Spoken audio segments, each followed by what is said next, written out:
250 € казна за граѓаните кои од понеделник ќе седнат во угостителските објекти без сертификат за примена вакцина против COVID-19, а за објектите од 2500 до 30.000 евра, во зависност од големината на објектот, и 1500 евра казна за одговорното лице, соопштија денеска од Државниот пазарен инспекторат. Одлуката ја соопштија денеска за медиумите од Државниот пазарен инспекторат на 3 дена од стапување на сила на новите рестриктивни мерки.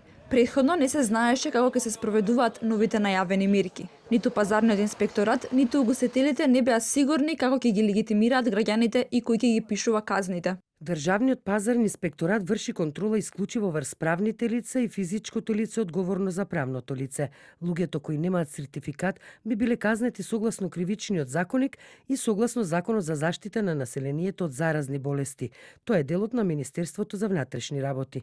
Не мора да значи дека секогаш ќе имаме представници на МВР.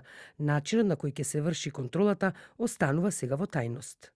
Од понеделник стапува на сила владината мерка со која се воведува задолжителна потврда за вакцинација, најмалку прва доза и задолжителна редарска служба при ред во секаков вид на објект, вклучително и во угостителските објекти, каде ќе има повеќе од 30 присутни лица.